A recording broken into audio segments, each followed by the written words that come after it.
मेरा नाम वैसे है सिंह वाहिनी शरण सिंह। बहुत बहुत बहुत प्यारा, बहुत सांस्कृतिक नाम है आपका। सांस्कृतिक नाम है, बहुत आध्यात्मिक नाम है। मैं 2020 में जब इलाहाबाद आया, इलाहाबाद विश्वविद्यालय में प्रवेश करने के लिए स्नातक कक्षा में,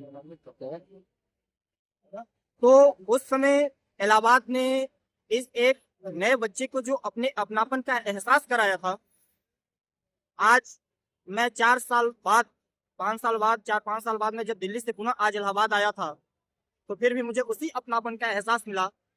यह वही इलाहाबाद है जो भी आप कभी इस इलाहाबाद में अगर आप अकेले आएंगे तो कभी भी आपको कोई परायापन का एहसास नहीं होगा, क्योंकि इलाहाबाद विश्वविद्यालय से निकले हुए छात्र या इलाहाबाद की संगम, ये धरती से अनेक आध्यात्मिक संस्कृति से जुड़े हुए यहाँ के लोग आपको जरूर कहीं न कहीं से ईश्वर के द्वारा भेजे गए दिन के रूप में मिलेंगे और आपको अपने के रूप में स्वीकार करके आपकी आवश्यकताएं।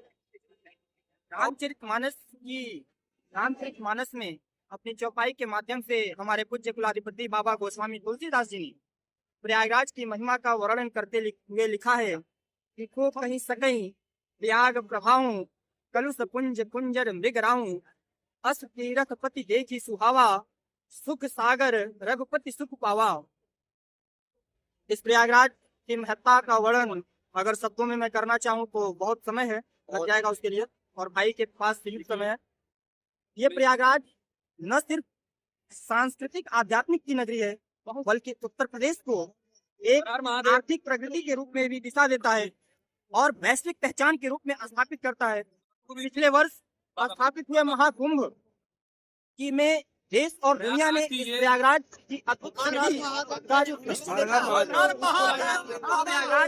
वास्तव में एक शहर है, एक आध्यात्मिक कुंभ। हर हर महादेव।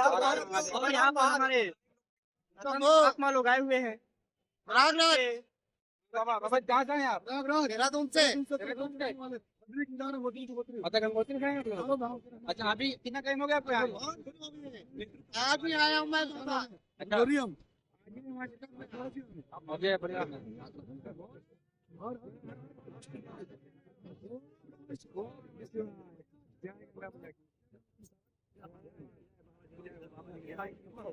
इसी गंगा नदी पर कवि पंडित जवाहरलाल नेहरू ने अपनी पुस्तक द डिस्कवरी ऑफ इंडिया में लिखा है कि जब सुबह और शाम के समय सूर्य की चमचमाती हुई लाल किरणें गंगा की उठती हुई लहरों पर पड़ती हैं, तो मानो कि गंगा अपने आप में स्वयं में नृत्य करती हुई प्रतीत होती है।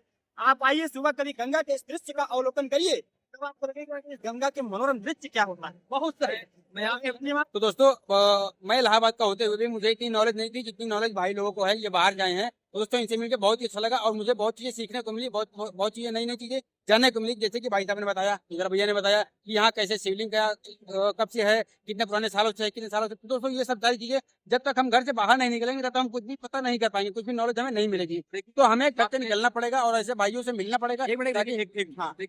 आपने भी ये बोला कि जब तक आप अपने घर से नहीं निकलेंगे तो आप तब तक आप कुछ सीख नहीं सकते। ये बात बिल्कुल सही है। राहुल सांकृत्यायन एक बहुत महान चिंतक रहे हमारे देश के।